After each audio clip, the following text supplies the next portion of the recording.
Okay, let's do it. Okay, here we go. If you can hear me, clap, clap, clap. If you can please take your chairs.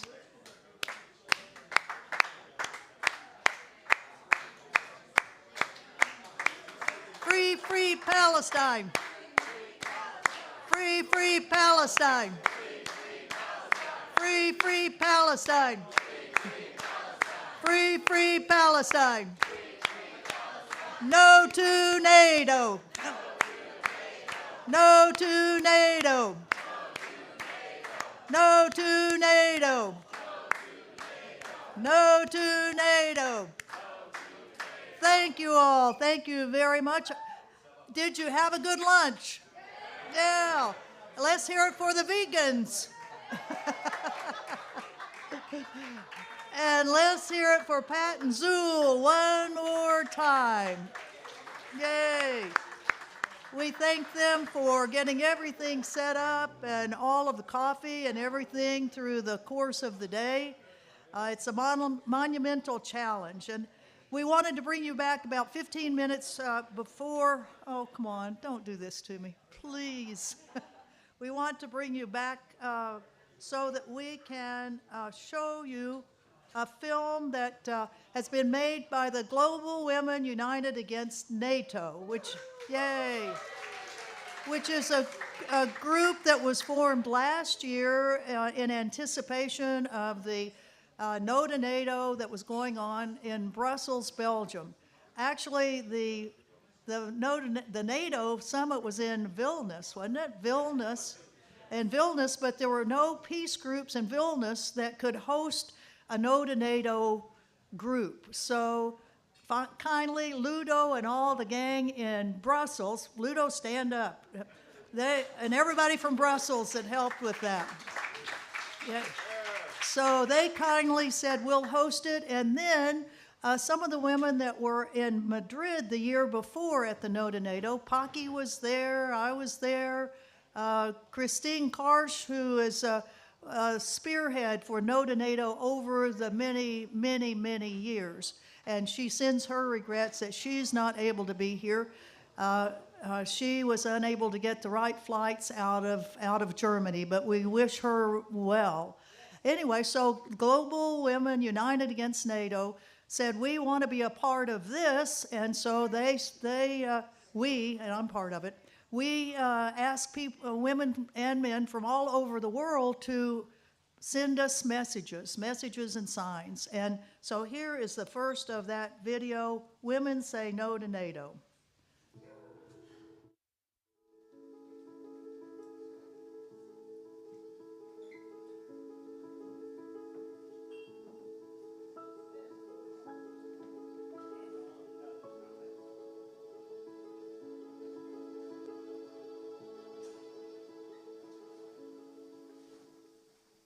Declaration for Peace by the Global Women for Peace United Against NATO. We are women from across the world who deeply love our planet. We cherish the universal principles of equality, justice, and peace affirmed by the United Nations Charter and the Universal Declaration of Human Rights.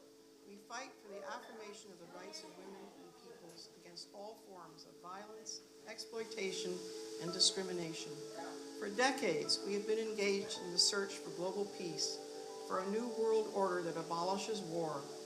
We recognize the role that capitalism plays in generating militarism and war, and we want a new, non-militarized security to ensure the life and health of present and future generations of all on this planet, and the planet itself.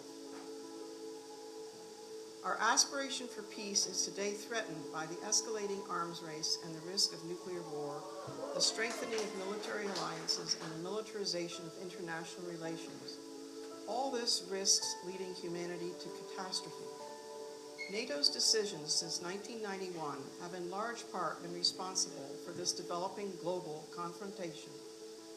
The latest stage in this policy process is the so-called New Strategic Concept, agreed at the NATO Heads of State Summit in Madrid in 2022. The new strategic concept continues to establish roles and tasks for that go far beyond NATO's original defense purposes, replacing functions and tasks which are the sole responsibility of the United Nations.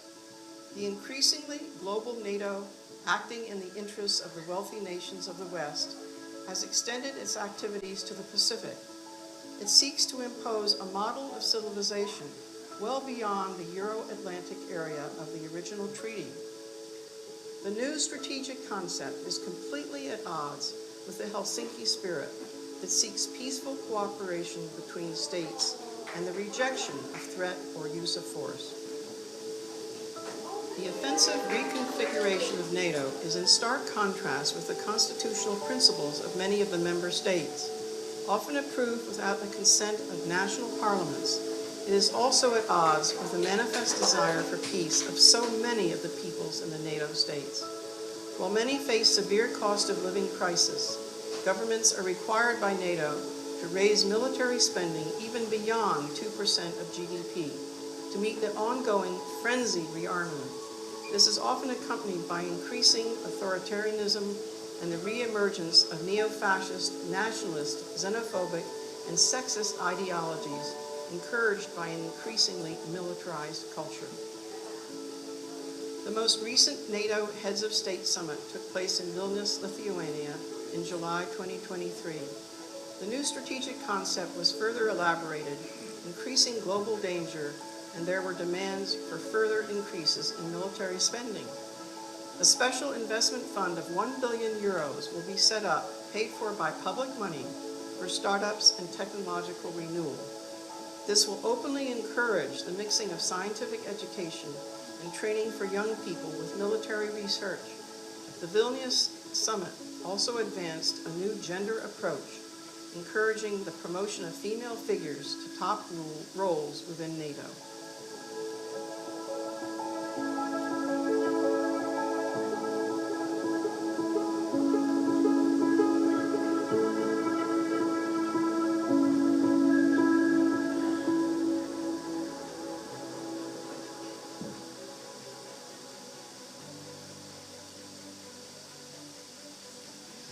As women of peace, we reject NATO and its worldview. It foments instability and exacerbates international conflict. It is irreconcilable with our principle of taking care of the world, a principle that we strive to affirm globally. The time of colonialism and imperialism has passed. The time of the West's claim to unipolar domination and moral supremacy is over. Today we welcome a new multipolar world order based on shared decisions on social and environmental justice, on the sharing of resources and technologies, on the transition to zero military arsenals. This is what we women said at the Madrid Peace Summit of 2021. We reaffirmed this on the occasion of the NATO Summit in Vilnius 2023.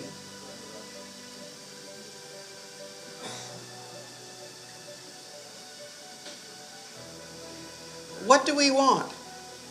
Our message when we met in Brussels in 2023, home of the NATO headquarters, was no to global NATO, no to increasingly militarized blocs, no to war as a way of settling international disputes, no to the militarization of scientific research. The younger generation has the right to a secular and democratic education inspired by the values of peaceful coexistence between peoples and states. No to the involvement of women in patriarchy's war plans.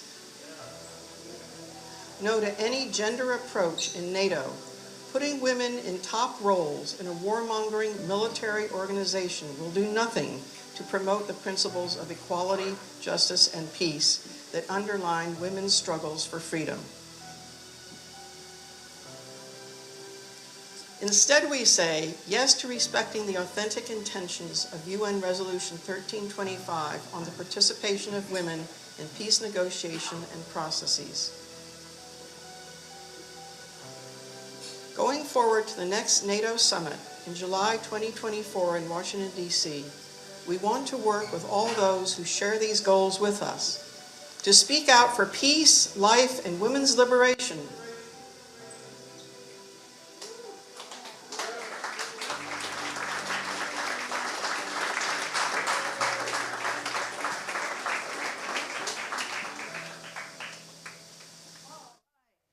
Now, that was pretty good, wasn't it? Yeah. Well, we want to thank a lot of people for that. Nancy Price of Women's International League for Peace and Freedom was the moderator, was the voice here. Pocky, stand up. Ellen Moss, stand up. Ellen. All those who've been working with Women United for Peace against NATO. We will have these videos that will be available. We would love for you to show them to your groups. We'll put them out on the email list that we have from everyone that signed up. And it will also be on our No to NATO. We'll embed it in the No to NATO website. So we thank Ulla and Leah from Finland, who were the driving spirits really about us getting signatures first. Signatures from the Women's Declaration, which Nancy was reading. And then it was getting the photographs. And Ulla and Leah and Christine from Germany were really, really proactive on this. And they were unable to be here. They send their thoughts to us, but we really appreciate all the efforts that Women United Against NATO have put in here. Thank you. Pocky?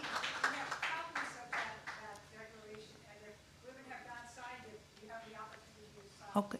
Pocky said there are copies of the Declaration that are back on the back tables, and also you can sign up for the Women's Declaration also. And we would love to get as many signatures as possible today.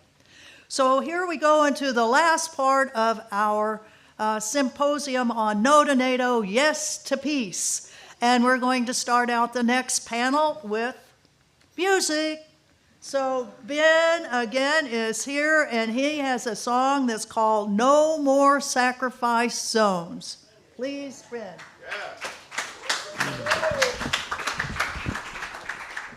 Thank you, Ann. Thanks to the whole organizing committee for this event. I won't say a whole lot about this song other than it was inspired by a book by Chris Hedges in 2012, Days of Destruction, Days of Revolt. And there'll be a lot of opportunities to sing along. Ah, yes, very good.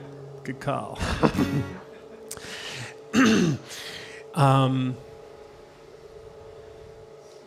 We'll sing this at the rally tomorrow as well with members of the Black Workers Center Chorus.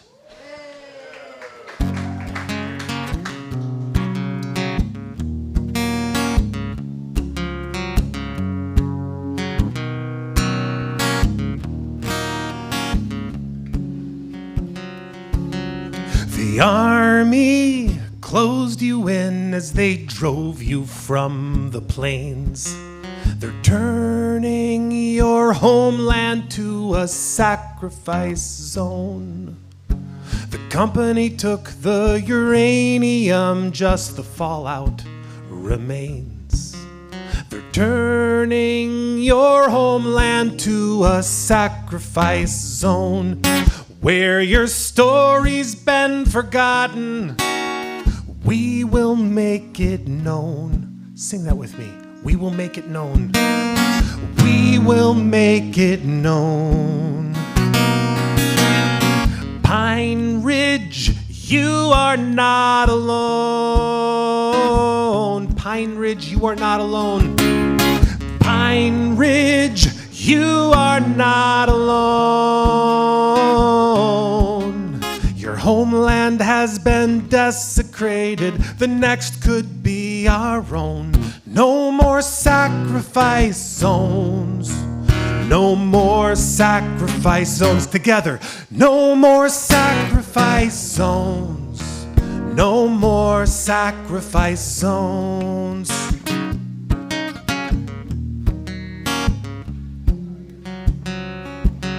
The state makes voting obsolete. through emergency decrees. They're turning your city to a sacrifice zone.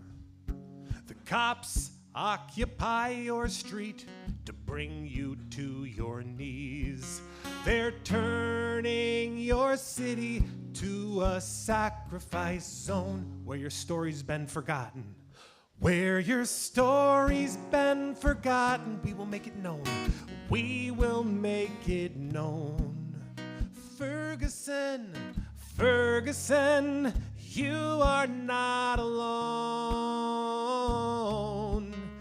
Your city has been subjugated. The next could be our own. No more sacrifice zones. No more sacrifice zones.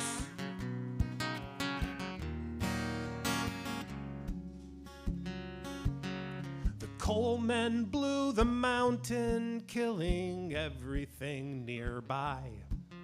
They're turning your region to a sacrifice zone. The state refuses to help your people as you watch them die.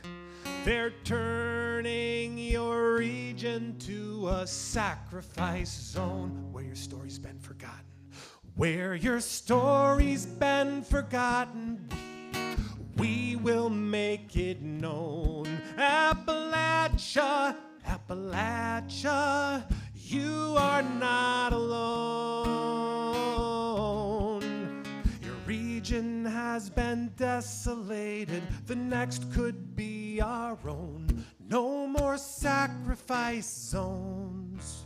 No more sacrifice zones.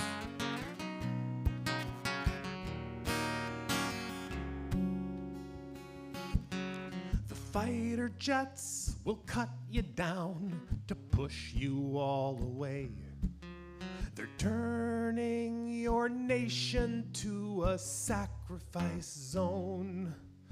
The bombs that kill your children came from the USA. They're turning your nation to a sacrifice zone. Where your story's been forgotten, we will make it known. Palestine, Palestine, you are not alone. Your nation has been decimated. The next could be our own. No more sacrifice zones. No more sacrifice zones. Where your story's been forgotten, we will make it known. Pine Ridge, Ferguson, Appalachia, Yemen, Immokalee, Flint, Michigan, Northern Alberta, and Camden, Standing Rock, Navajo, Palestine, and Puerto Rico. We stand with you. You are not alone. Your lands and lives were sacrificed. The next will be our own. No more sacrifice zones. No more sacrifice zones. No more sacrifice zones. No more sacrifice zones.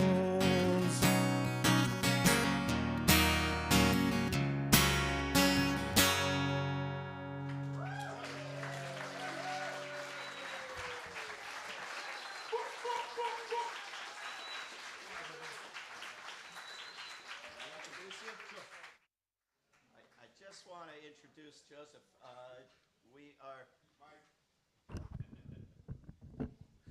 We are very privileged to have as the moderator of this next session, in addition to a number of amazing speakers, Joseph Gerson, who is the president of the Campaign for Peace, Disarmament, and Common Security, former vice president of the International Peace Bureau, co-chair of the Committee for a Sane U.S.-China Policy. Wouldn't that be nice? He was a co-founder of the No to War, No to NATO Network and the United for Peace and Justice Network. Jewish, he was steeped in the lessons of the Holocaust, has worked with leading Israelis and Palestinians for peaceful and just coexistence for 5 decades. He has opposed Israel's genocidal military response to the October 7th massacres. Involved in launching the nuclear weapons freeze movement in the 80s, he is a leading advocate for nuclear weapons abolition. And his books include With Hiroshima Eyes, Atomic War, Nuclear Extortion, and Moral Imagination, Empire and the Bomb, How the U.S. Uses Nuclear Weapons to Dominate the World, and The Sun Never Sets, Confronting the Network of U.S. Foreign Military Bases. Joseph Gerson.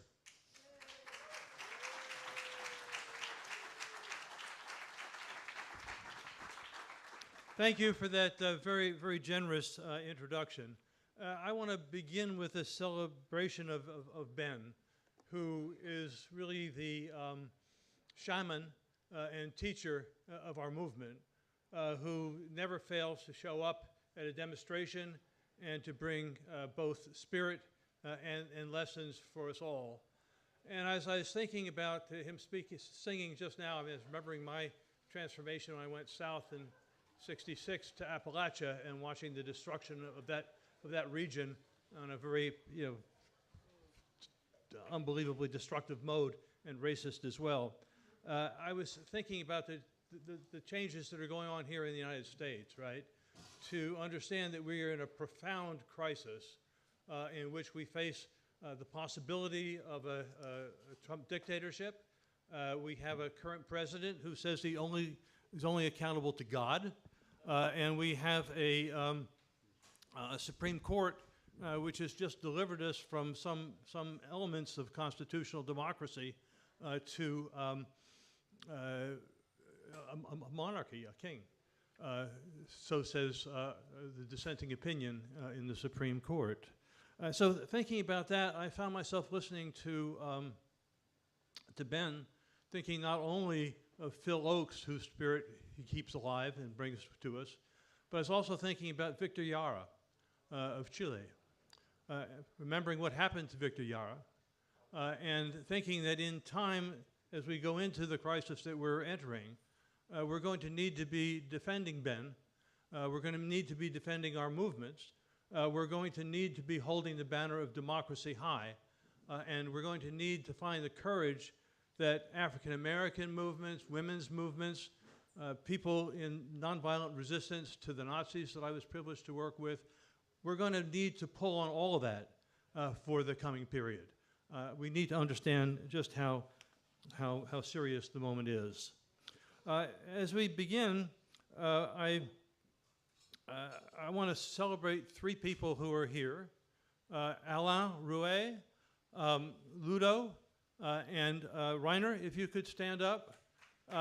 I had the privilege of being with them in Strasbourg 15 years ago at the NATO summit, when, among other things, in terms of trying to understand the violence inherent to NATO, during a nonviolent rally that we were holding, 50,000 police had been mobilized to contain us, and they bombed us from helicopters with choking and tear gas. So just to appreciate the people who lie at the origin of this movement and to know that we're building on it. I also want to appreciate Joe Lombardo, who's here somewhere, who in 2012 helped to organize the protest against NATO in Chicago when it was meeting in Chicago. So we have that. Looking at my notes here, we've done that. So in theory, this session was about war preparations and bases, and we've already done a lot of that. And our speakers will be moving in some different directions, which I'll describe in a moment.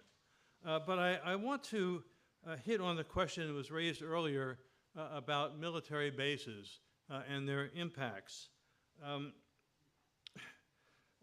40 years ago this year, I was invited to Japan to the World Conference Against A&H Bombs.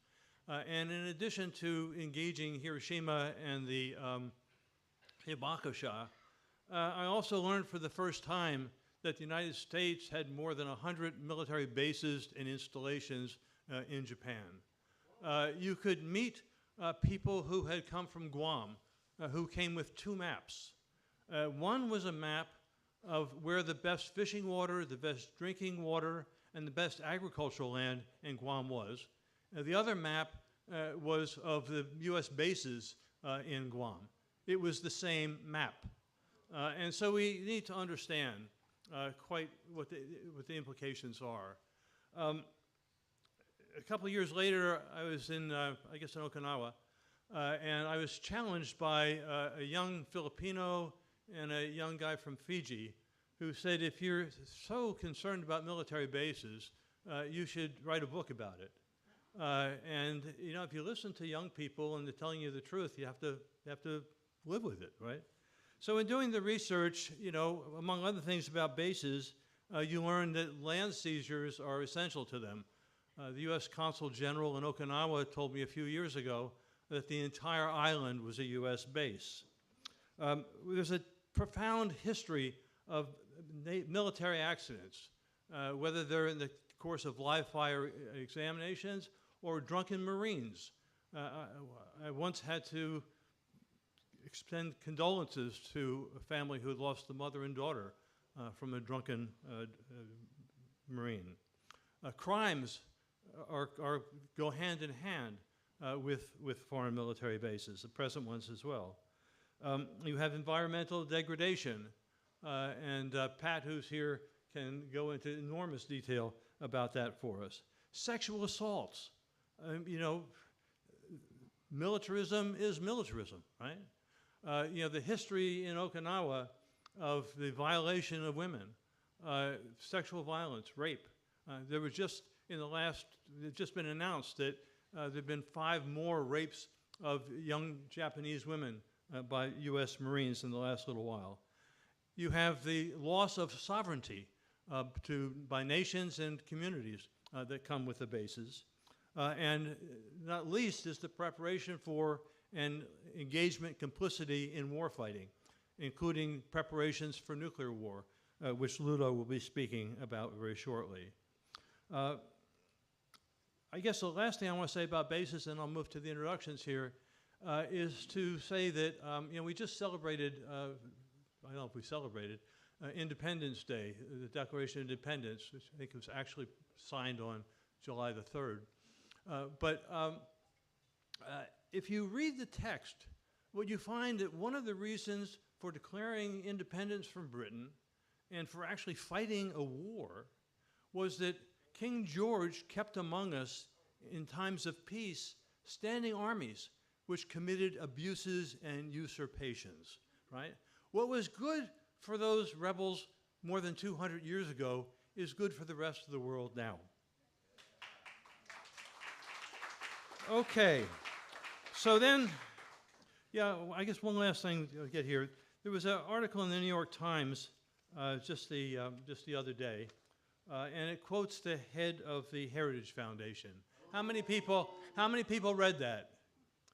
There's a critical thing in there where he says that with the Project 2025 of Trump, that we're moving toward, and not toward, but we're moving into the culmination of a second American revolution. And this is not a revolution for democracy.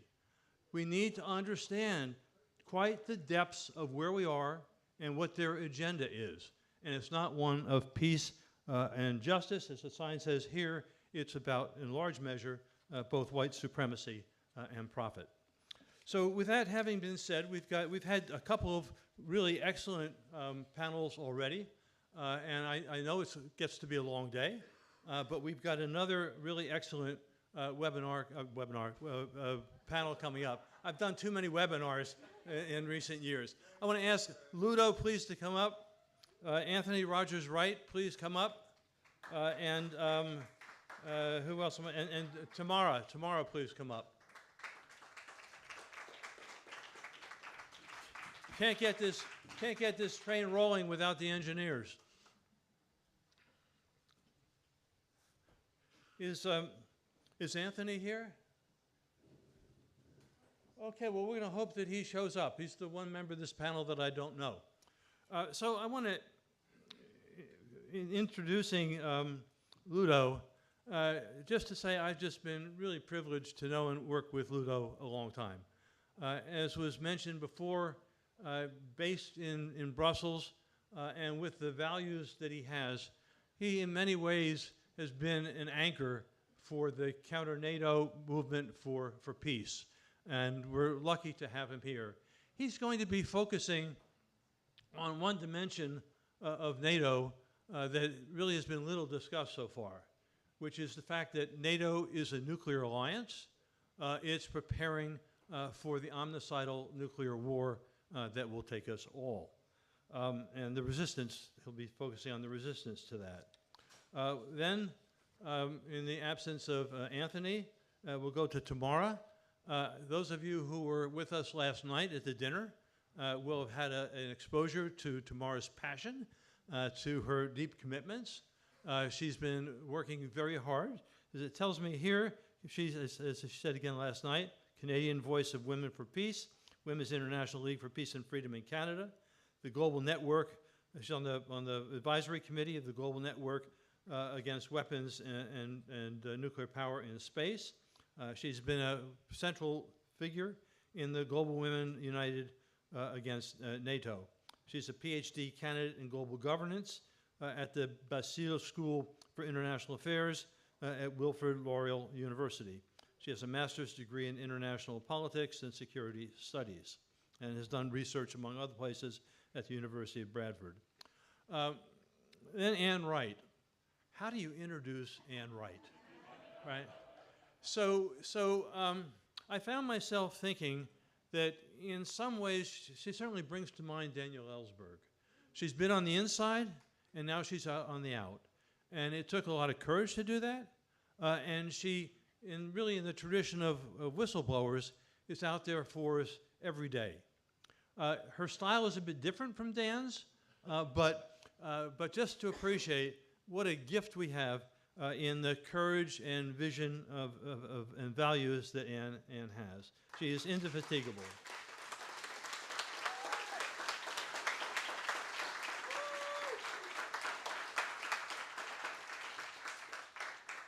To say just a few more details, I think in materials you've seen, and certainly on the website, there's a link to her article on RIMPAC, and she'll be speaking a fair bit about that in a moment.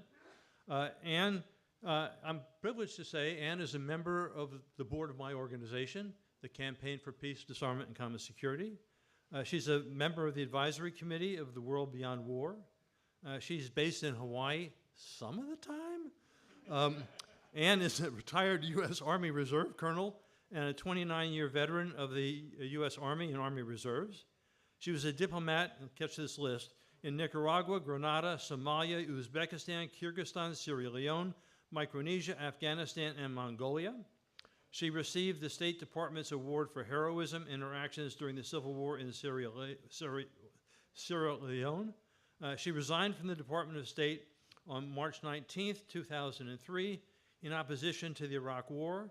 She's the co-author of Dissent, Voices of Conscience, and appeared in the documentary Uncovered. We're really privileged to have this panel with us, and I'm going to give Ludo the floor first.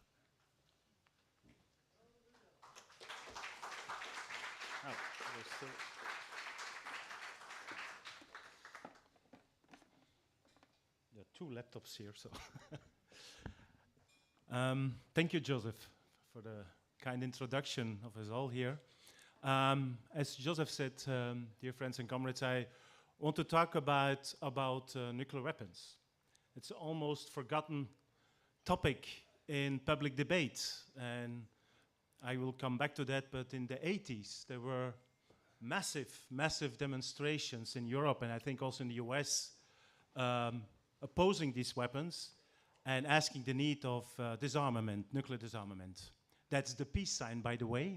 Not many people know that, but it's nuclear disarmament. It became more known during the Vietnam War, I think, but that was the original.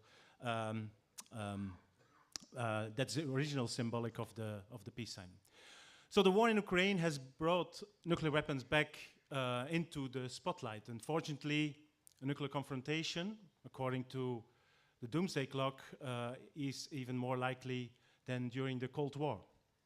In my contribution, I would like to address NATO's nuclear policy and the concept of nuclear sharing, in which US nuclear weapons stored at military bases of 5 European NATO countries, and maybe soon 6, play a central role. Only gradually, nuclear weapons became a central part of NATO's military post-Cold War strategy. In NATO's earliest years, nuclear weapons were in fact not even mentioned in the alliance's strategic concepts. Even when the US nuclear weapons in Europe peaked at more than 7,000 in the 70s. Nuclear arms were considered a responsibility of NATO's nuclear powers. Only in 2010, at the NATO summit in Lisbon, NATO accepted a strategic concept proclaiming for the first time to be a nuclear alliance. So from the 50s, the US began to deploy, so it's much older than the 2010 strategic concept, but from the 50s on, the US began to deploy nuclear weapons in other NATO member states, giving them a role in the planning and preparation of nuclear war, with the establishment of the Nuclear Planning Group later in '66. And in the years that followed, all countries, new members included except France, became involved in the nuclear deterrent policy, which was increasingly defined as a form of alliance solidarity. The reason? International support among the population for nuclear disarmament grew. In the 80s, many hundreds of thousands demonstrated in European and US cities opposing new deployments of nuclear arms. The strengthening of humanitarian and anti-nuclear norms during and after the Cold War played a key role in pushing NATO to adapt. And this led to this collectivization of political responsibility over nuclear weapons. Why? First, nuclearization of NATO as an organizational identity allowed pro-nuclear actors to justify costly nuclear modernization programs and nuclear deployments as contributions to alliance solidarity and cohesion.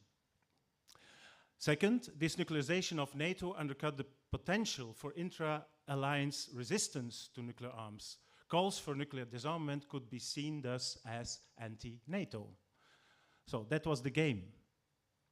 Nuclear sharing became a core component of NATO's strategy. Of the 3 nuclear powers in NATO, so France, the United Kingdom, and the United States, only the United States has nuclear arms in other member states. In my country, Belgium, in Germany, in Italy, the Netherlands, and Turkey. Once there have been also, and this is promising, it means that we can get rid of them, there were also US nuclear arms in Canada from 50 to 84, when I'm not mistaken, Tamara? In Greece until 2001, and in the UK until 1992. And that could be probably the next, again, 6th country with US nuclear bombs in not in Fastlane, forgot the name now, of the military base. Lakenheath, sorry, yeah. Currently, the US has an estimated 100 tactical B-61 bombs deployed in Europe. They have to be mounted into, and that's not in Turkey, dual-capable aircrafts in wartime. And each year, the nuclear sharing is exercised in steadfast noon maneuvers that until recently have been kept secret. There are several legal and political problems with NATO's nuclear policies. I have 4 of them. First, no, many more, I think. First, the concept of nuclear sharing can be considered as a transfer of nuclear arms to non-nuclear states, which would be in breach with Article 1 and 2 of the Non-Proliferation Treaty of 1970 already. The NPT prohibits the direct or indirect transfer or control of nuclear weapons to non-nuclear weapon states. And this would be certainly the case once the fighter jets of non-nuclear weapon states, the countries I just talked about, take the skies and with the permissive action links activated that allow the nuclear weapon to be used during a military operation or an all-open war. But according to the US, the NPT would be not valid anymore in wartime. Argument, the purpose of the NATO to avoid war failed. These bombs will soon be replaced by new B-61-12 bombs equipped with an electronic tail kit that can guide the bomb to its target. And they have also lower yield options. Actually, they combine several types of B-61s in one B-61-12 bomb. The mixture of both precision and lower yield options could be seen by war planners as more usable weapons.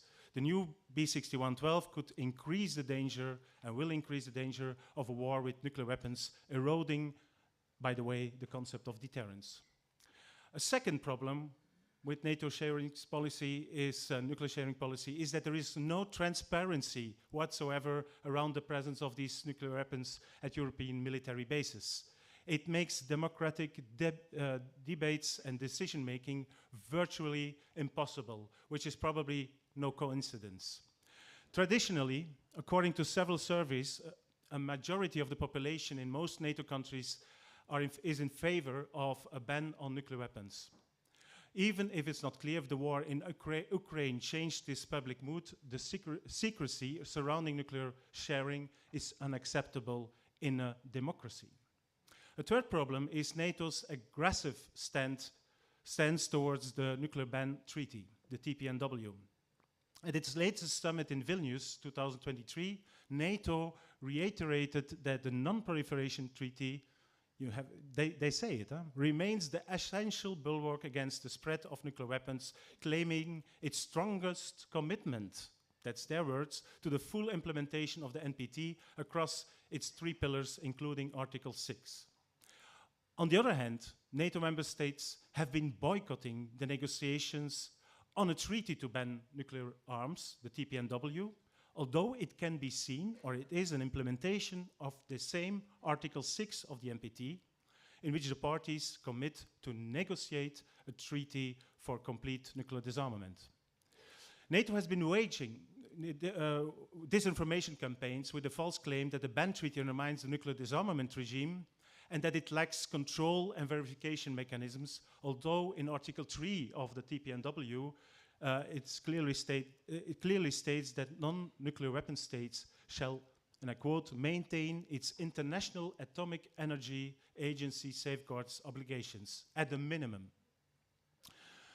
So these are false claims of NATO. NATO sees the TPNW as a threat to its political unity over the nuclear strategy, and that's the real reason for the strong, dismissive language in the Vilnius Declaration, calling the TPNW in opposition and inconsistent and incompatible with the alliance's nuclear deterrence policy.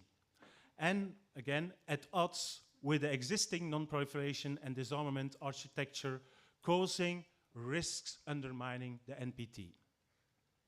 In any case, the reactions and declarations of the US and NATO are expressions of concerns about the general impact of the TPNW and the wide support it receives, endangering its political cohesion.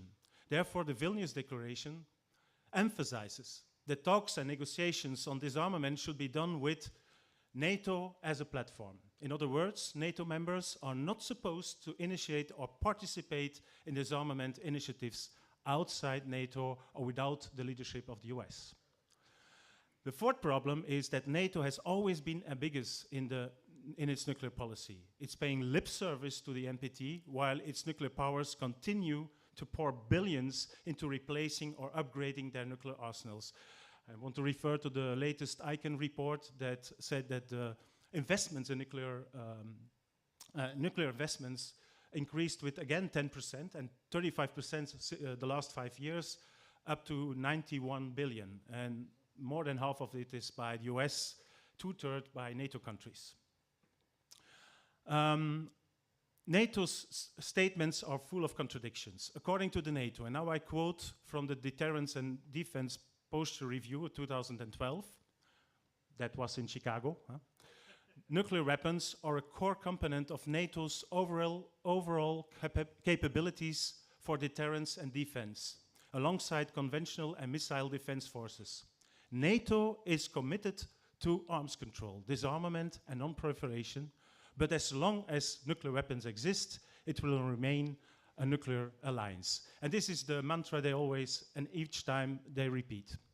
The language NATO used in the Vilnius Declaration is not such as to invite Russia or China to disarm, blaming these countries for the erosion of the disarmament regime while it remains silent over its own role in it, like the deployment of a missile shield after the US pulled out of the ABM, the Anti-Ballistic Missile Treaty, the US withdrawal of the INF Treaty, and Open Skies Treaty, the Iran deal, and so forth and so forth. And then also you have the whole delivery, future delivery of nuclear submarines to Australia, the AUKUS stuff, let's say. The challenge now for the peace movement is to convince other social movements that nuclear disarmament is not only a matter for peace organizations, it's a matter for all of us. It has already been said, I think, today, that there are two planetary threats: climate change, nuclear, and the threat of nuclear war. Climate change is a complex thing because it's a systemic change you need. Nuclear, to avoid the threat of nuclear weapons, it's very simple. You need to sign the paper and to disarm. It's very simple to get rid of one of the threats. So we are all fighting for the same future, for the survival of humanity and the planet.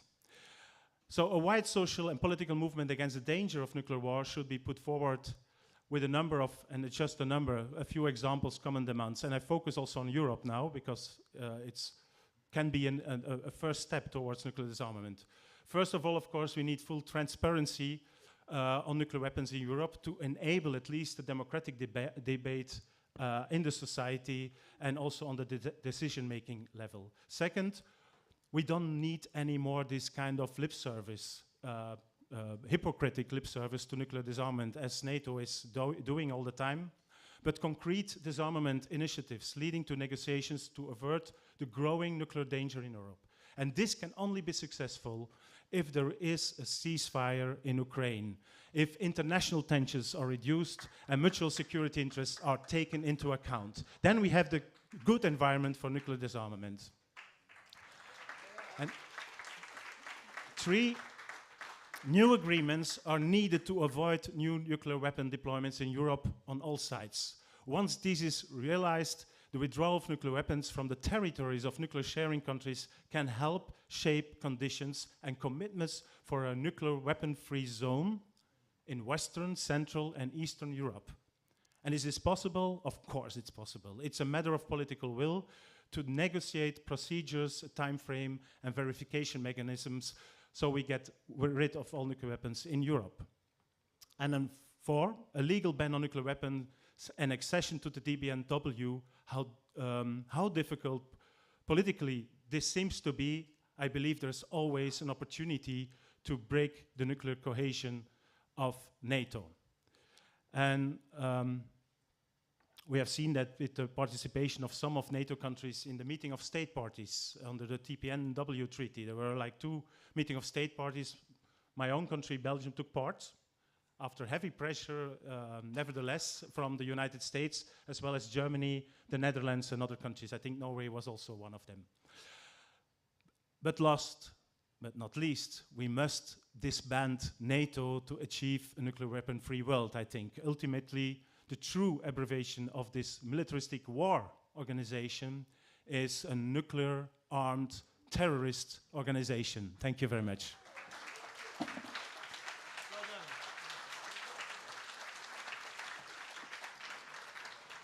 That's a reflection of a lot of good work. Before introducing Tamara, I just want to come in behind Ludo for a second. The Secretary General of the United Nations, Guterres, has warned us that we're living on the knife's edge. That's serious language. Both the atomic scientists, 90 seconds from midnight.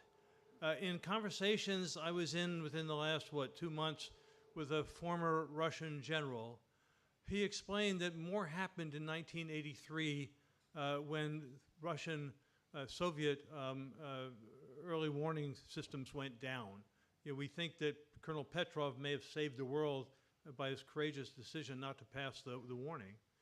But in fact, this general said that despite the fact that it was wrong, the warning went through to Andropov's nuclear suitcase. He was awakened. We came that close. And the Russians are saying, as we think about Ukraine, that if Crimea comes under threat, all bets are off in terms of possible Russian use of nuclear weapons. So it's urgent that we understand the moment. The last thing is a book to recommend to you. There's a new book, which I think we all need to read. It's a new book by Annie Jacobson called Nuclear War, a Scenario. Her initial trigger, I think, is misconceived. But nonetheless, drawing on deep knowledge of U.S. and international nuclear infrastructure and doctrines, she describes how we could end life on the planet in 72 minutes. We need to understand just how urgent the moment is. It's called Nuclear War, a Scenario.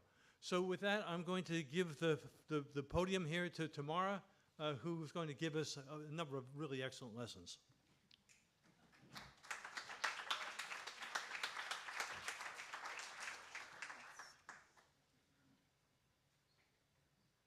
It'll take it, well, and we've got to go back out of that. Okay. And then, Why don't we turn it off completely? I'd rather not. Let's go okay. to the desktop. Good afternoon, friends. It's really great to be with you all, to work together to delegitimize NATO, to work together to disband NATO, the most destructive force on the planet. I have a presentation about the climate and environmental impacts. It's just going to take a second for me to get it up on the screen. Help. I think you want, yeah. We're trying to get out of it. Let's just keep getting out of all this other stuff. We need over by this one, I think, is the Finder. And then desktop. And there it is right There it there. Bingo. Okay, so we'll just, yeah, it's just this one here. Is it loading? I think, yeah, there. Okay, and then to get it into, okay. Slide mode. Okay, is it going into, I think it should be going into slide mode.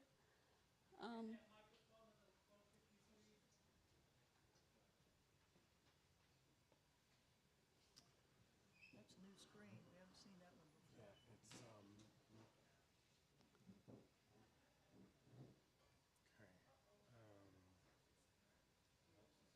Should I use my computer? well, sometimes there's a button that like selects multiple screens. Okay, there we go. So now let's just Now you want full expand it. Yeah, full screen. Where's your full screen button? Okay, do you want to press it because, yeah. Sure. Do you need your notes? No, I don't have any notes. I just need it on full screen. Where's full screen? Your overview. Okay. Still loading. Okay, I think this is it. Great. I'm just gonna, okay, let's just, yeah, I think that's it. Go, Hans, goes. Okay. Okay. Now I just need to figure out how to move the slides. Yeah, right there. They're not moving. Oh, Jesus. Okay. Here, we'll be like this. We can do it like this. All right, go ahead. Okay, to do it like what? You're just going to select each one? Oh, really? It's not, it's just, that's gonna take a long time. Oh, dear. And you've moved my slides around. Oh, no. Okay. Okay, so, Anne, how do you normally move the slides? With these little stupid arrows Okay, that so aren't moving it. I wonder why it's not moving. Oh, God, let me tell you. Okay, okay, Okay. so, Okay, you go and tell us when you want the next one. Well, It- why isn't it moving? Oh. It's moving here. oh no. Do you know what? How about we have, Anne, how about you go next? And then I'll switch with my computer maybe. I'm sorry. Sure, yep. I don't know why it's not moving. The slides are really good. I have some good slides from the climate summit, so. We yeah. want to see them. Okay, so Anthony's next. Sorry, I don't know what the hell. I want to save Ann for last. Our technical difficulties will be taken care of. So let me introduce Anthony Rodgers Wright. He's a prototypical New Yorker. He has over 12 years of experience as an environmental urban planner, researcher, policy analyst, political strategist, consultant, and organizer, all in the course of a day. His professional experience has covered a broad range, including but not limited to corporate and nonprofit environmental consulting firms, grassroots political campaigns, and healthcare advocacy and outreach.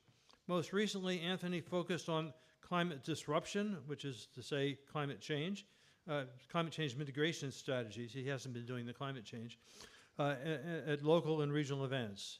He is a staunch advocate and a student of environmental justice, tactics, and strategies, including tactics to bring environmental awareness and stewardship to low-wealth communities and communities of color to the mainstream environmental consciousness. His passion for economic justice has taken him as far away as Israel, where he had the opportunity to study the damages there. Maybe next week he'll go to Gaza to study them. And when not immersed in work, Anthony can be found teaching or taking yoga classes on stage or performing jazz, funk, guitar somewhere on the planet. Let me introduce a man of many talents and many commitments. Anthony, it's yours.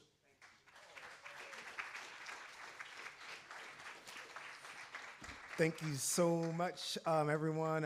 Anthony Karifa Rodgers Wright. It's really great to be here. So awesome to see so many amazing souls coming together for, some truths that simply have to be told where we are right now. I won't be going to Gaza next week, Joseph, but oddly enough, I will be going to Budapest, Hungary at a very, very interesting time in Europe. And I'm not just talking about the feckless fossil-fueled war that's going on in Ukraine, but just in general. Of course, Viktor Orban, who is the Prime Minister of Hungary, has some very interesting takes on NATO, is not a big fan of NATO, and pretty much just pissed off the entire European Union. And he just took over as president of the European Union in the rotating cycle. And one of his first acts decided to go to Moscow to visit President Putin to talk about a ceasefire, and is being castigated for it by the United States government. Go figure.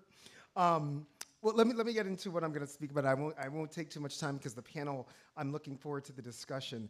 I think that what we know now due not really so much to the help of too many mainstream environmental organizations who have not just put it plain that there is an axiomatic nexus between militarism and the climate crisis, right? You simply do not hear enough environmental organizations speaking about this. And it's unfortunate, right? And I'm going to give some examples of why that's unfortunate. So let's just talk about NATO, right? Everyone in here, I believe, knows that the biggest consumer of fossil fuels in the entire world is the United States military, and therefore the biggest emitter in the world is the single entity is the United States military. But that's just for some of their emissions. We don't even have a full scope on how much they're actually emitting, because keep in mind that militaries like the United States uses immense amount of data. There's a lot of data centers. Data centers use a ton. I'm in a church, so I'm going to be good today. You use a lot of energy and create a lot of emissions, right? That's why we see the Gates of the world and the Bezoses of the world attempting now to kind of portray themselves as climate champions because they know that they're biggest culprits of it. But the United States military, of course, uses a lot of data. But let's talk about NATO. NATO's overall military spending in 2023 was $1.34 trillion. It's hard not to laugh when you say a figure like that, right? Peace should not cost $1.34 trillion, right? War costs $1.34 trillion. Peace, it turns out, is better for the climate and also better for economies. But call me socialist, but that's just what I think. But this $1.34 trillion in 2023 produced an estimated 233 million metric tons of carbon dioxide equivalents, which is more than the combined emissions of Colombia and Qatar. Okay. Now NATO is also, they are proposing a increase of $126 billion more to their budget. I guess just can't find it with $1.34 trillion. You know, we need a little bit more, but 126, which will lead to an estimated 31 million metric tons more of carbon dioxide equivalents, which is the equivalent of about 6.7 million US cars on the road. So many people heard in 2015, a lot of climate people left the city of Paris after spending a lot of money to get there and emitting a lot of emissions. This Paris Climate Agreement came about. I'm here to tell you that it's a sham. Anything that was sponsored by the fossil fuel industry is probably not a good climate agreement. But let's just say that is the baseline. The International Panel of Climate Change says that we are supposed to reduce 43% of global emissions by 2030 compared to 2019 levels. That's not going to happen, folks, because that would require an annual reduction of military emissions of at least 5%. NATO has increased in 2023 alone its emissions by 15%, and they're looking to increase even more emissions as this feckless, unnecessary fossil-fueled war continues. And even though NATO's increase of military spending would pay for the minimal of climate financing, you may have heard of things like loss and damage. We like to call it a Black Alliance for Peace climate reparations, which governments are saying, we just can't find the money. We can't find the money.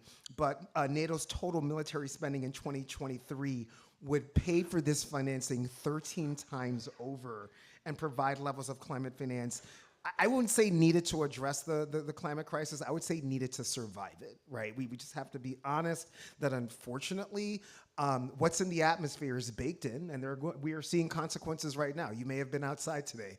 For instance, it's 118 degrees in Las Vegas right now. It's not, and keeping in mind, it's not even the afternoon, right? They're still in the morning out there, and they're setting to break records. This all to say, and I'm gonna wrap up in a moment. All to say that as long as NATO continues, the emissions are going to continue. As long as these feckless wars continue, the emissions are going to continue. One of the best things that we could do for the planet, literally, is to disband NATO from just a sheer scientific perspective, right? And the irony for me is, and I want to say right now, for whoever's listening, I am not a Trump supporter. I'm not I am not at all.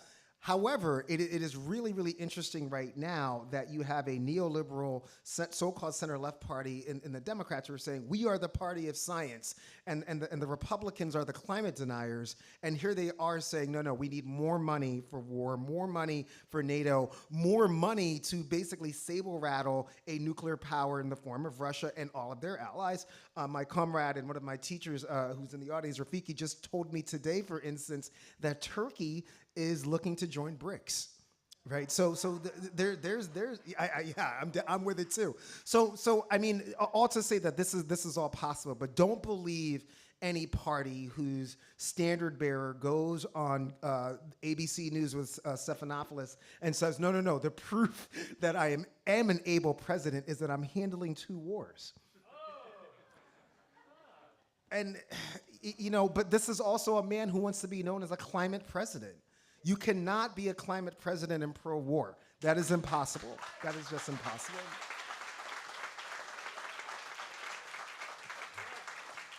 The last thing that I'll say is that there are some really unfortunate things also. When we're talking about carbon dioxide equivalents, that includes a very, very nasty fossil fuel known as methane found through fracking.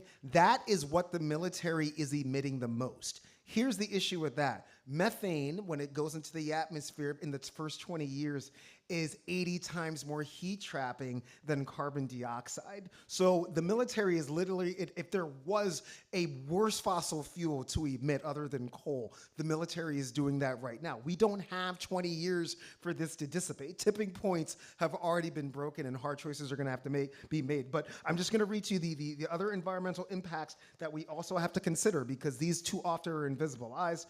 Emissions from consumption of petroleum products by the military actions, emissions from firing of petroleum products, apparently firing tanks, firing guns, it does produce emissions.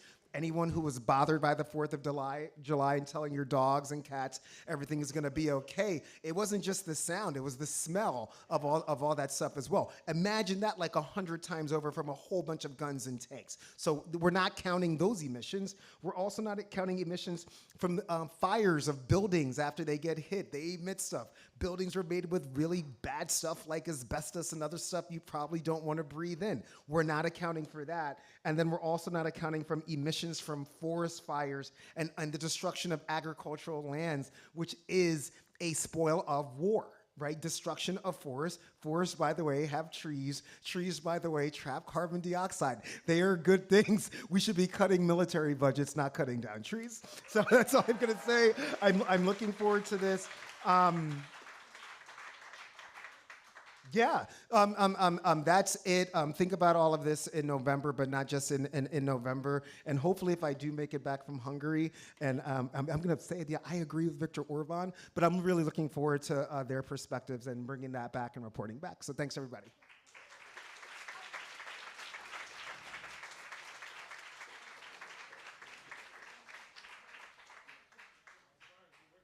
Yeah, your computers, yeah. We're gonna try. All right. Here, let's move this one too. Give you some more space. Got it? Okay, great. This one here. Let's How's see. that? That thing won't You good? hold by itself. You're gonna have, watch your head, watch your Oh, head. try it. Yeah. Let's see. Danger, audio, vision. Okay. It'll take a minute for this to catch. Okay, let's hope we get this to work. Okay, can you see it? Not yet. It's coming? Take a second. Just a It's gonna second. come. Give it Okay. a minute. Gosh. Okay. Yes, you see it. Great. We've got it to work. So, Anthony's presentation is a perfect segue to my presentation. First, I would like to bring greetings and solidarity from the Canada-wide Peace and Justice Network. This is an umbrella organization of approximately 45 peace and anti-war groups across the country. Over this next week, we have rallies taking place from coast to coast, calling on Canada to withdraw from NATO. We also have a parliamentary petition calling on the federal government to withdraw from NATO.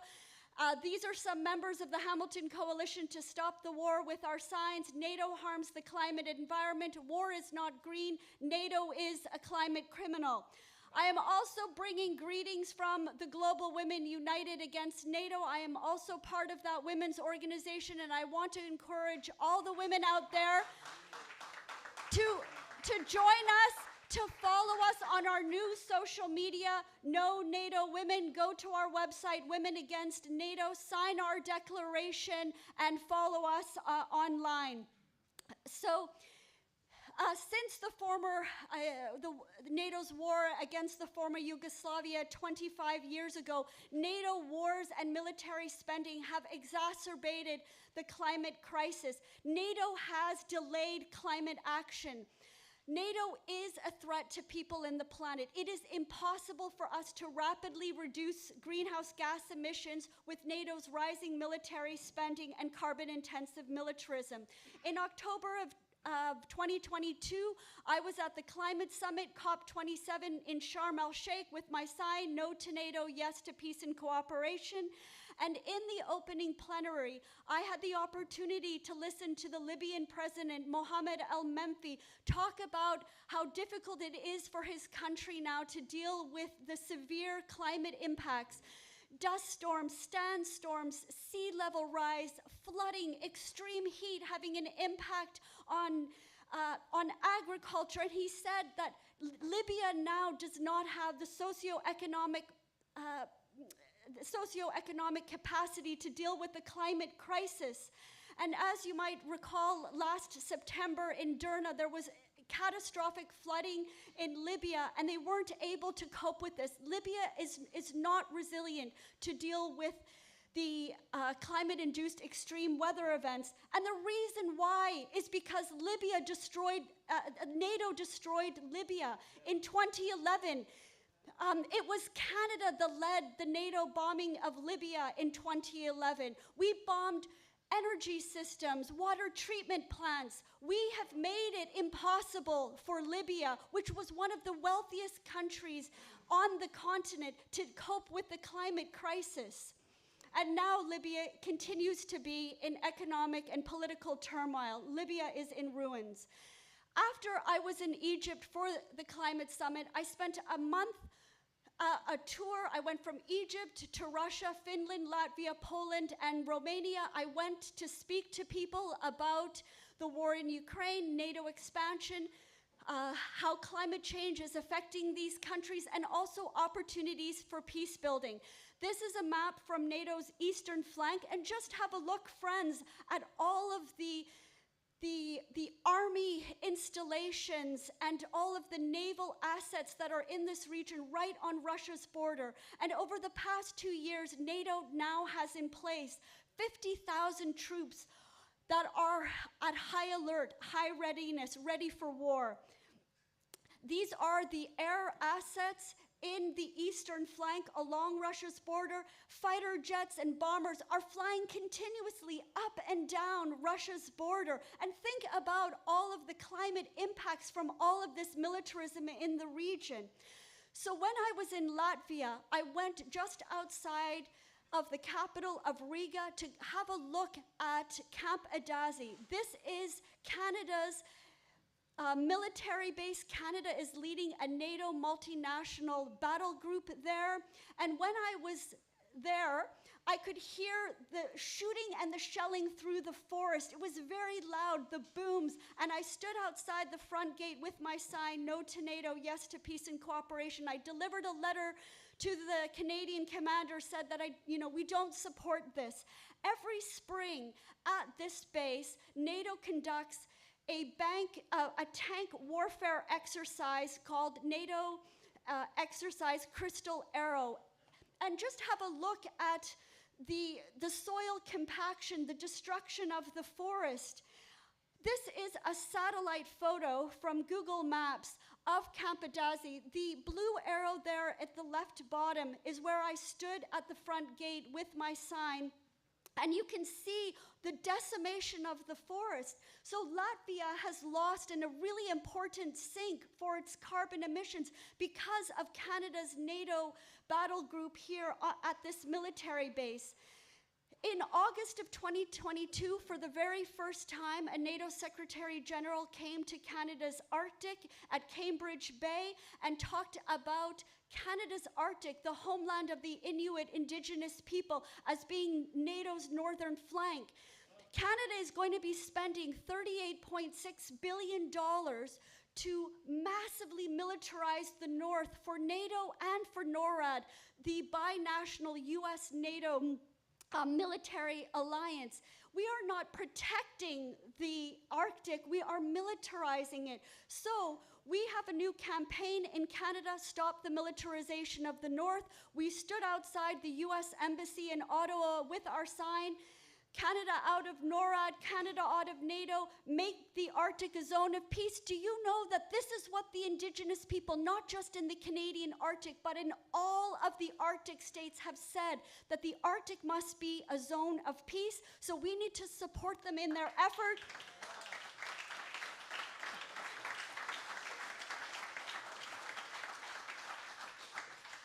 We need to protect the Indigenous people. We need to protect the Arctic because it is a fragile oceanic ecosystem that is really crucial to regulating the oceans and to regulating the climate.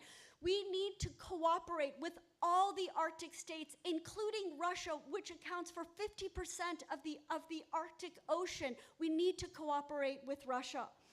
So I want to quickly give you a timeline about how NATO has started to emerge in this climate and security space. In 2021, NATO released its first climate change and security action plan, and that was the year that the NATO Secretary General Jens Stoltenberg first appeared at a climate summit, and that was COP26 in Glasgow that I was at, and I protested NATO there.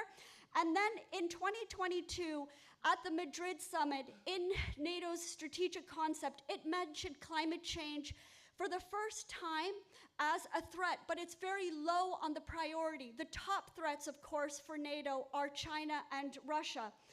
And at COP27 that year in Egypt, it was the German pavilion that hosted NATO's climate and security panel. In 2023, at the NATO summit in Vilnius, NATO released its second climate change and security plan. This is a compendium of best practices, and what NATO is conveying is that, in some ways, some of its militaries are greening some of the things that they are doing. They also launched an impact assessment and a new methodology for accounting for greenhouse gases. But if you look at that, it is only for the NATO headquarters, not for the NATO militaries. And it is not dealing with any training or operations or tactical vehicles. This is the scam. And then that was the year, in 2023, that Canada announced formally that it was going to establish NATO's new Center of Excellence for Climate Change and Security in Montreal, Quebec. This is a greenwashing exercise. Canada is no leader on climate or security. Canada has failed to meet every single target under the UN Framework Convention on Climate Change in the past 30 years. So this is just greenwash. These are the documents that I was referring to. I would encourage you to check them out. This is the picture of Canada with 11 other NATO members announcing this new Climate Change Security Center of Excellence. Now, my assessment, of course, is that really, since the UN Framework Convention on Climate Change was established 30 years ago, it's NATO that has derailed the Kyoto Protocol and the Paris Agreement and impeding our ability to keep emissions to 1.5 degrees and meet the targets for 2030. NATO is operating outside of the UN Framework Convention on Climate Change system. The mitigation that it's doing is very minimal, and it's continuing to invest in carbon-intensive militarism that is path-dependent, that is keeping us for the next 30 years using fossil fuels. Its reporting and its accounting is not transparent. It's not independently verified. NATO is now calling climate change a threat multiplier, but it's NATO that is a threat to the climate. Anthony was talking about NATO's military spending. In 2009, the NATO countries, which are the developed countries and that are the greatest emitters and the most responsible for the climate crisis, they made a commitment in 2009 to spend $100 billion for climate financing, for developing countries to adapt to the climate emergency. But they have not been able to find that $100 billion for climate finance. Where is it? But in the past 10 years, since 2014, since the Paris Agreement, NATO countries have increased their military spending collectively to over $200 billion annually, to, as Anthony said, $1.4 trillion.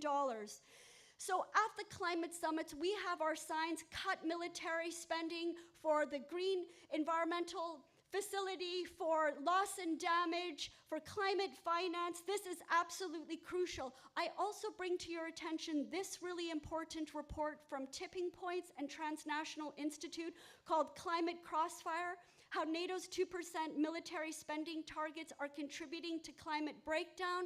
It is so crucial for us, friends, to call for a cut to military spending, for climate action and adaptation. Finally, I want to mention to you these two other reports. How many of you have read the synthesis report that came from the Intergovernmental Panel on Climate Change last March? Has anybody read this 80-page summary report of the latest climate science? Friends, this report is very important. I urge you to read it, to get a copy, to print it out and bring it to your elected official. The other report that came out just last week was by the United Nations, its Sustainable Development Goals report. These lay out the commitments that the international community made for us to achieve by 2030. But we are not meeting these commitments because we are spending so much money on militarism, and we are engaged in war instead. The IPCC report that I just mentioned has this really important chart in it. And what the scientists are saying, that with a very high to high confidence, in the next 70 years, global mean temperature rise will increase to 3 to 5 degrees. This is catastrophic warming, and they are very concerned about the habitability of some regions on the planet. So it is absolutely urgent for us to abolish NATO, to cut military spending so that we can save the planet and the climate and for our future generations. As well, in this IPCC report, the very final paragraph says, international cooperation is a critical enabler for achieving ambitious climate mitigation, adaptation, and resilience. International cooperation means we need to cooperate with all countries, Russia, China, Iran, Venezuela, Nicaragua, with all countries. The IPCC doesn't say anything about war and militarism, but it says international cooperation a dozen times. This other report that I mentioned, the Sustainable Development Report that was just released a week ago, in the launch at the press conference, the UN Secretary General Antonio Guterres made a very good speech, and he said, our failure to secure peace, to confront climate change, and to boost international finance is undermining development. First, we need action for peace. From Gaza to Sudan, Ukraine, and beyond, it's time to silence the guns, to support the displaced, and to pivot from spending on destruction and war to investing in people and peace. These two reports are really important. Make copies of them, bring them to the attention of your elected officials, and use them as really important levers. So what can we do? Well, we can't green NATO and war. We have to abolish it.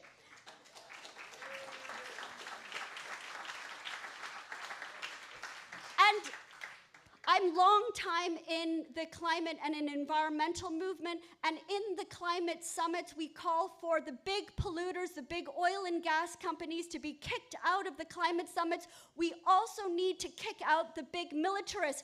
No NATO at COP. No NATO at COP.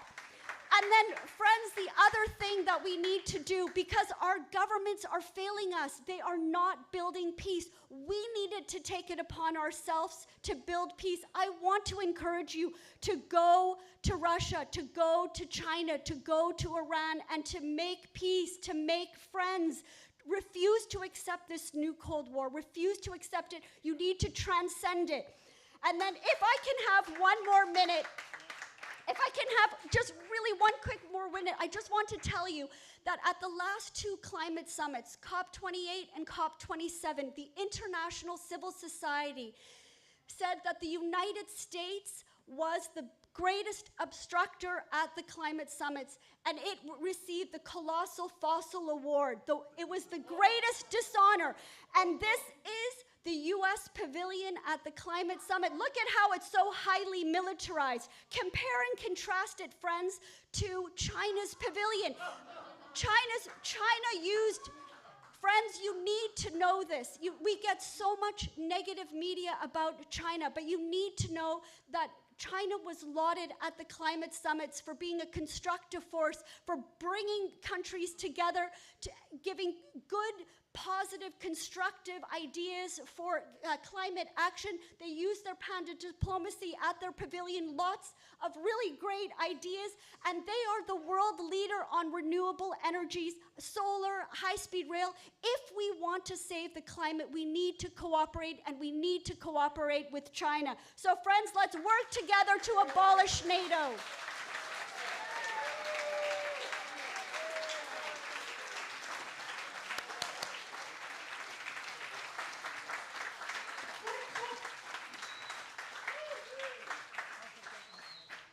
Wow, now that was something.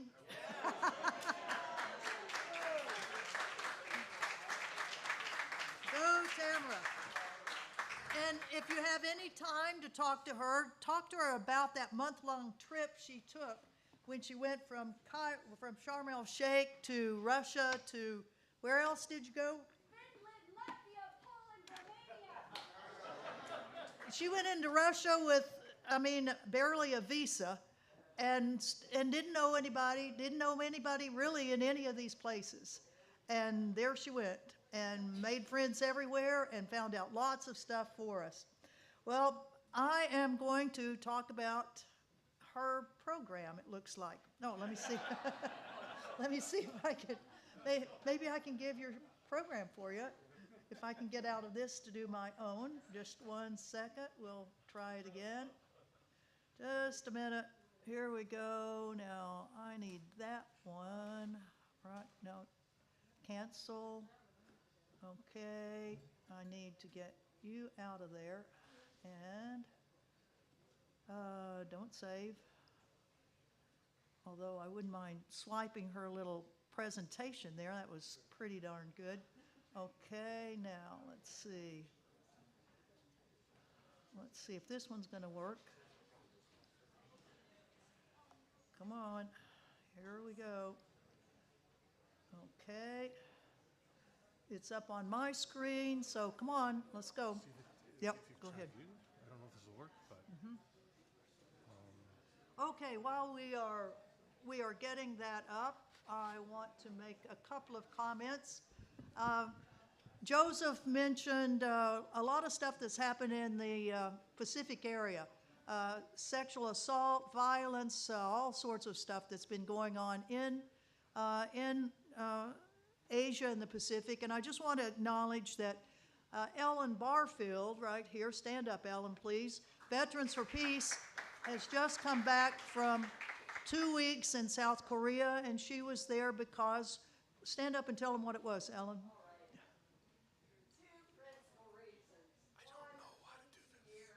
Okay, let me just go like this again.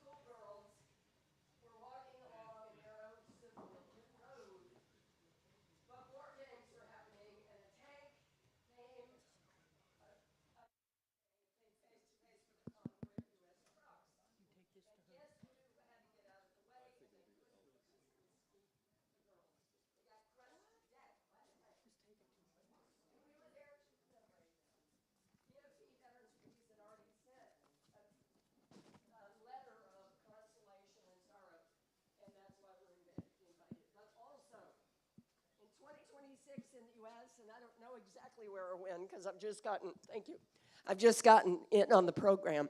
In 2026 in the U.S., there's going to be a citizens tribunal about Hiroshima and Nagasaki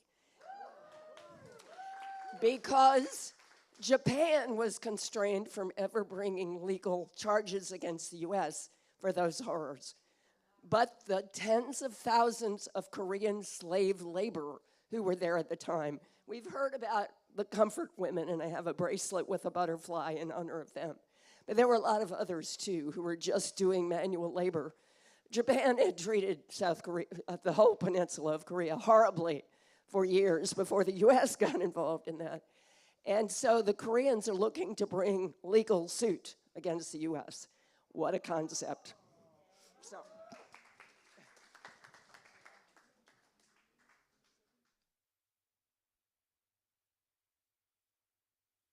Thank you. And then I want to bring up one other thing that Joseph mentioned, and it was Ludo on nuclear weapons. Right now we have 2 women in prison in Germany because they dared go out onto the runway at Buchel Air Base, or was it Vogel? Buchel, Germany. They went out, they cut a little fence, walked out onto the runway, and they are now in prison. So if you want to write them, please, in solidarity, go to Nuclear Resistor, and they've got all of the details for that. Third thing I want to mention before we go on to this little presentation is I'm part of the Gaza Freedom Flotilla, and we had Montaz that was here talking a little about Gaza. He didn't mention that 120 members of his family have been killed in Gaza. 120 members of his own family have been killed. We have the Gaza Freedom Flotilla that sails. When governments fail, we sail. We have one boat that's right now in Lisbon, Portugal. It's on its way through the Straits of Gibraltar. It'll come into the Mediterranean. It will be sailing toward Gaza. We have 3 other ships that are in Turkey right now, and we're preparing them to move. We can't tell you where and we can't tell you when, but they're going to be on the move. We have little T-shirts out for sale for the children of Gaza, the flotilla for the children of Gaza. We'd love for you to purchase those. That goes right into buying more ships. So we will continue to challenge the Israeli naval blockade of Gaza for as long as it is there. Okay. So I'm going to talk very quickly about the Pacific area. I live out in Honolulu, Hawaii. Let's have a little aloha. Yeah, aloha, but not for NATO. No, sirree, and not for the Indo-Pacific Command, which is located there, one of the 5 unified commands the United States has that covers all the way from California all the way to India. That's how far one command goes. And what does it do in that area? Here's just some of the presence, and we've talked about parts of this before, from Japan and particularly Okinawa, South Korea. The largest military base outside the continental United States is Camp Humphreys in South Korea. We have Guam, the militarized tiny little territory of the United States of Guam that is being just smashed by the military. We now have 9 military bases in the Philippines. After they were done away with 25 years ago, now we have 9 of them. We've got them all over the place. We look to how many tens of thousands, hundreds of thousands of U.S. military and civilians are just out in the Pacific area. 375,000 military. We have 200 ships that are there. Just the Navy has 1,000 aircraft, 130,000 sailors. We've got Marines out the gazoo. We've got the Air Force. Yes, they do have aircraft, but actually not as many as the Marines. 420 aircraft with the Air Force. We've got the Army that has 106,000 people that are a part of it, Special Operations Forces, and then civilians that work for the military, U.S. military in the Pacific Command, nearly 40,000 of them. We're awash in alliances. Alliances now we have between Russia and North Korea. We now have alliances, South Korea, Japan, the Philippines, Thailand, Australia, New Zealand, all new treaty allies of the United States. We've got a specific one now for the U.S., South Korea, and Japan. We've got AUKUS that was mentioned earlier with Australia, the U.S., the U.K., and it's primarily so the U.S. can sell some nuclear submarines. Yeah. We have $8 billion that's now a part of the Taiwan Relations Act. We are selling all sorts of stuff to Taiwan, $360 million just this last month, so they can acquire 1,000 drones, and this is called Hell's Gate or Hellscape, depending on how you want to say it. This is what the U.S. Admiral of the Pacific Command is saying. This is going to be the first line of defense for Taiwan. If China decides to invade Taiwan, 1,000 drones are going to go up in the air, and then the U.S. is going to have time to come in behind to save Taiwan. I want to turn the Taiwan Straits into unmanned hellscape using classified capabilities, Paparo says. We have stuff going on in little islands that you don't even know about. I know about them because for 2 years, I was a U.S. diplomat out in Micronesia. And so I know the Commonwealth of the Northern Marianas and Saipan. That's where Julian Assange flew into, finally saw one U.S. judge who didn't screw up the system in terms of keeping him there, but just said, yes, you're free to go, out of here, get out of here.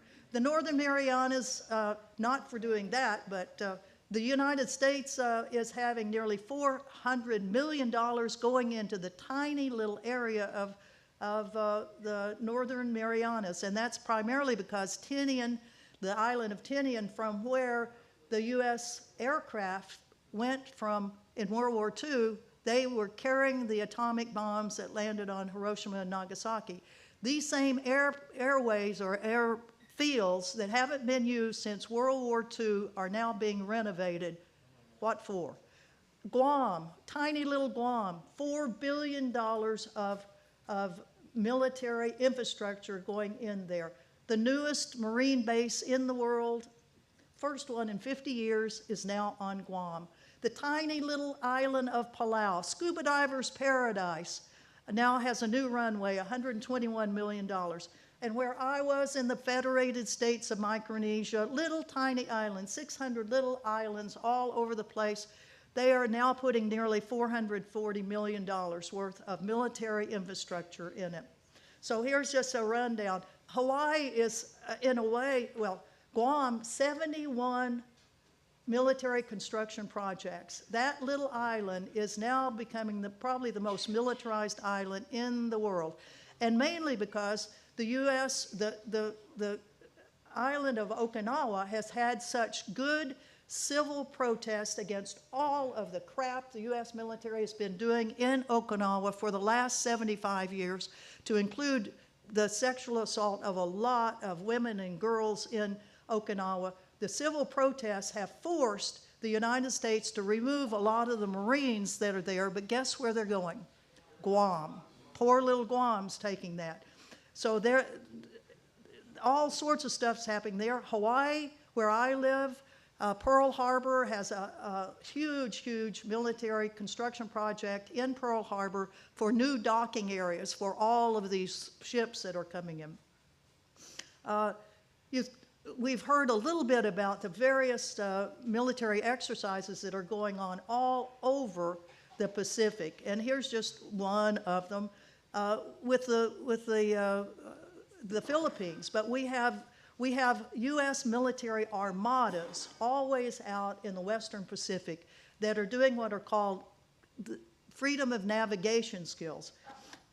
Here's land exercises that we're having with Indonesia. We've got them with Australia. The largest land exercises in the Pacific are usually every other year in Australia. Here's this, the Russians are now challenging the U.S. in the numbers of naval exercises, naval war games that are going on. Normally the Russians haven't been having military war games going, but now they just had one in June with 40 ships involved in it, 20 aircraft, all sorts of Marine units. So everybody's bucking up all of this war preparation. Right now, off the coast of the islands of Hawaii is the rim of the Pacific. It's the largest naval exercise war practice in the world. It happens every other year. We now have 29 countries that have brought in 40 ships, 3 submarines, 150 aircraft.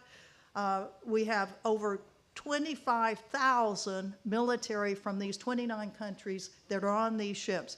I went to the very first protest, the very first day of RIMPAC, which was on the 27th of June. And we had our protest out at Pearl Harbor, and here was, right behind us, was the aircraft carrier Carl Vinson that has 50 jets on it, 5,000 people on it. There were 28 other countries that had their ships in there with 40 ships. They are now all out to sea, and they're practicing killing people all over the Pacific. Here's just one view of what happens with all of these aircraft and all of the ships. It's a dangerous place, and NATO is a part of all of this. Of the countries, of the 29 countries, we have 9 NATO countries that are out in the Pacific practicing in these wars. Canada, Denmark, France, Germany, Belgium, Netherlands, UK, Italy, and us. We have the partners, NATO partners, Australia, Japan, and New Zealand. South Korea are part of it. A partner, Colombia, is a NATO partner. And we have Israel that is a part of this.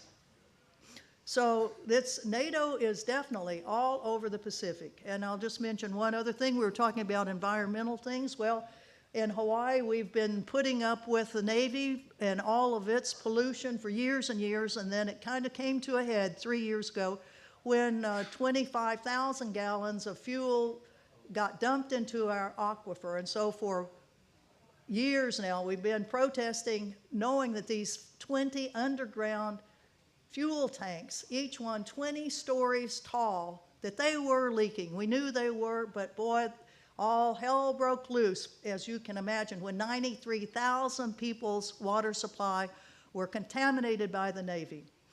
Okay, and that's called Red Hill. We've got a lot of resources about RIMPAC and Guam, and we'd love to provide you with them. It is so important that we recognize, and as Tamara said, very, very importantly, we need to go to these places. We need as citizen activists to be out there, whether it's going to China, whether it's going to Russia, whether it's going to Iran, where our government says we should not see what's going on. Of course, we have to go do it. So I would just say, no to NATO, yes to peace. No to NATO, yes to peace. No to NATO, yes to peace. Thank you. Okay.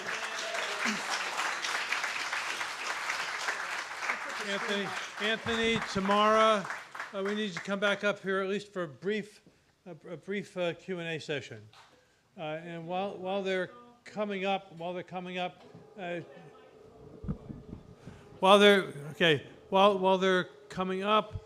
just to say that was a lot of information to take in, and some of it, I think, maybe especially around the climate, may have been unfamiliar to you. My assumption is that World Beyond War is going to put those slideshows up on their webpage, and we have a break period coming up. You can speak to the speakers here, and again, not to put David too far on the line here, but I'm sure that if you write to David Swanson after this conference and you want to be in touch and find out some of the more material behind what was said, that he'll send you an email, and our speakers will go to work. We're almost out of time here, but let's take at least 10 minutes here for Q&A, and maybe take a couple of questions and then the responses. This one. Somebody needs to pass this wireless mic around. Back here. Even if we can hear you here in the room, they can't hear you in the live stream unless you speak into a microphone.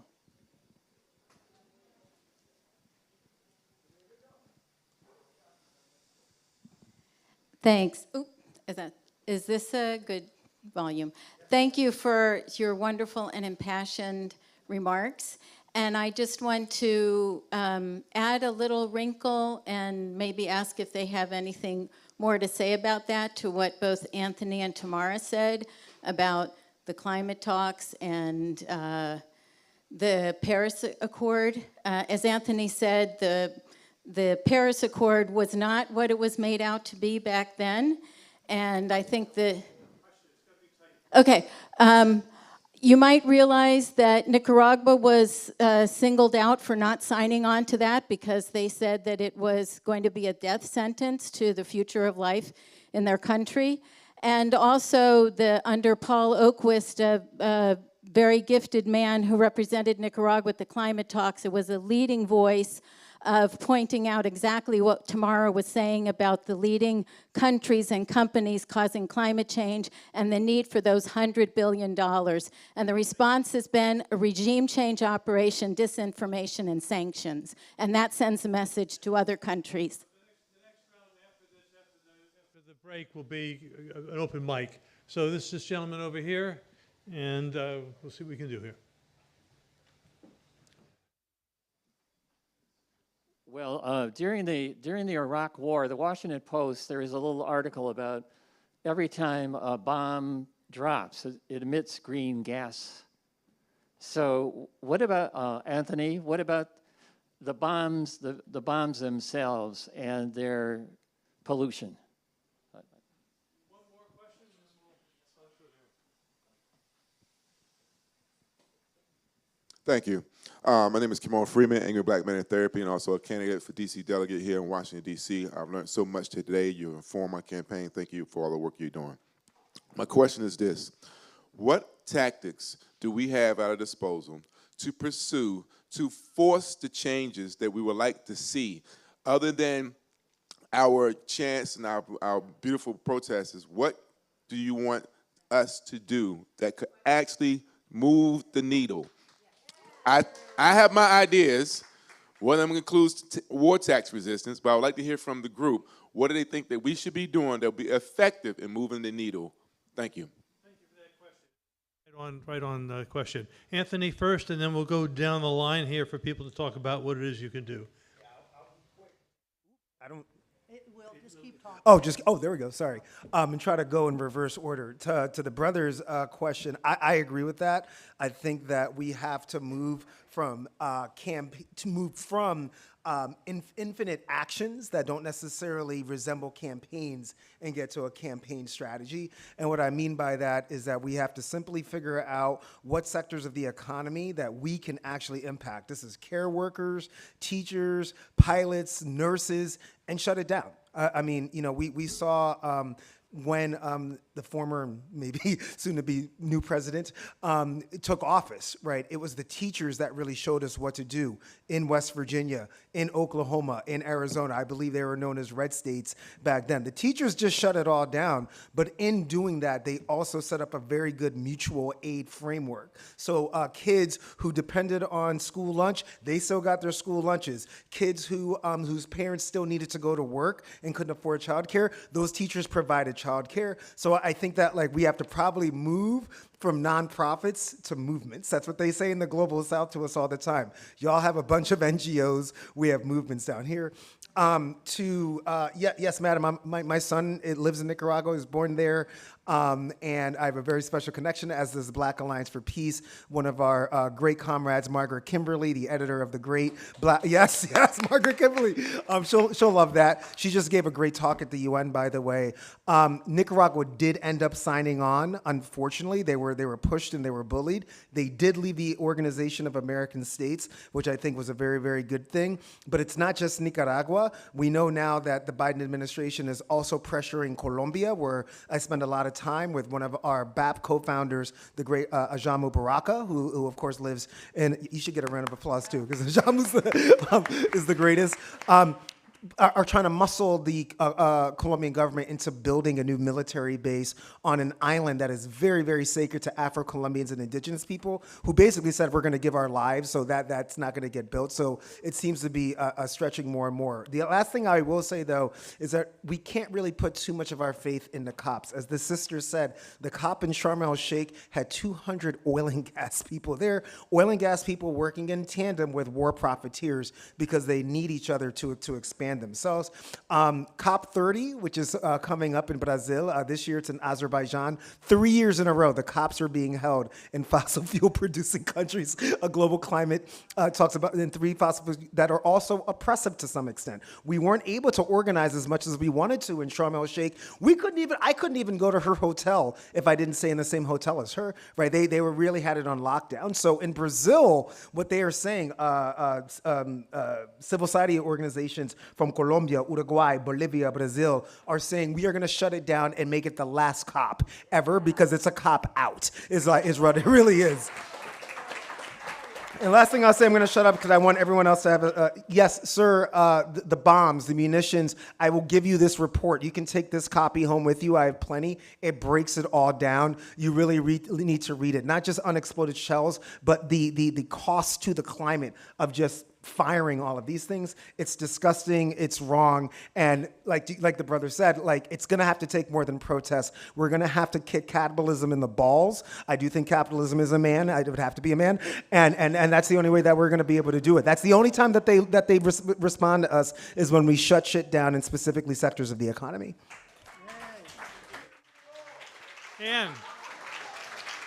And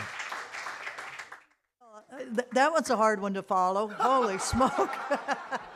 I would only say elect Kimon. We gotta elect people that will actually be true to what they say, and we've got a lying bunch of bastards that are in there right now that aren't doing anything what they said they were going to do when they were running for office. We gotta kick those jerks out and get some good people in.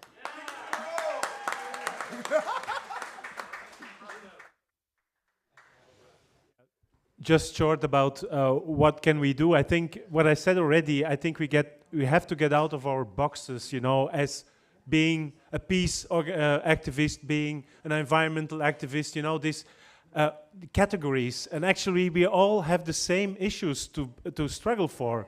I mean, if you talk about militarization and increased military spending, you talk at the same time about decreasing spending in public services. So we have an alliance with the trade unions. We need that, and the trade unions need us to do the same battle. You have it with climate change and with peace. We have it with all kinds of issues, and I think this is a challenge. If we want to change the system and the behavior of our elite politicians, we need to pressure them as people, you know, with a common struggle that is to change let's say the world for a better future. It's sloganist, but it's actually it should be quite simple. Well, that's all I have to say about that. But we need to come, to create that alliances better than we did until now. Thank you.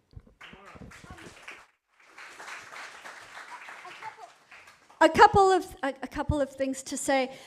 It was at COP3 in 1997 during the Kyoto Protocol negotiations that the United States government, as many of you know, negotiated for the military to be exempt from the protocol, and you know, this has meant that we know very little about the extent of the military's impact on the climate. Last year, for the first time, the United Nations Environment Program, in their emissions gap report, mentioned in one line that they said that, yes, they acknowledge that the military has a great impact on the climate, but they don't have enough data. And it's the United States that has prevented the UN Framework Convention on Climate Change and the Intergovernmental Panel on Climate Change from really investigating this. So we need to do this. We need to do this work. And so things like the production and destruction of concrete is something we know very little about. And the military, of course, is destroying so many buildings and using so much concrete for runways and all of that. So in terms of what we can do, I mentioned it in my slide, but I really want to emphasize, you know, do whatever you can to peace build. Really try to go to these places and you know, go to Russia. It's an amazing country. Go to China. It's an amazing country. Do you know that we do not have 1 kilometer of high-speed rail in North America? They have fantastic high-speed rail in Russia. They have incredible high-speed rail, 40,000 kilometers in China. We need to work with these countries on high-speed rail, on renewable energy. And finally, friends, I have brought a ton of badges. No to NATO, yes to peace and cooperation, abolish NATO, build peace. NATO is a climate criminal. Please take a whole bunch back to your community. The other button that I have is climate crime. The US blew up Nord Stream. Where's the accountability? The greatest methane leak. Do you know civil society and other countries are too scared to raise this issue at the climate summits. So I have been trying to do what I can when I've been there to raise this issue, but let's not forget about Nord Stream and hold the US accountable. Thanks.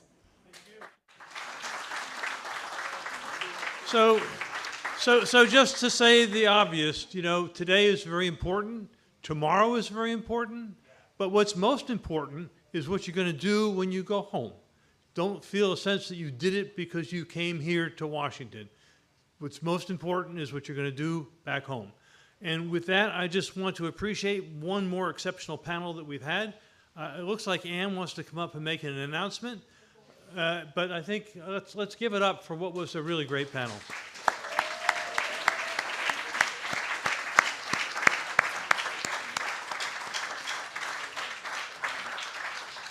Well, thank you very much, Joseph, for moderating our panel. We really appreciate all the work that you've always done for all of us. And thanks to colleagues that are here on this panel. We are going to have one more short session, and it's for you all to be able to give us more feedback.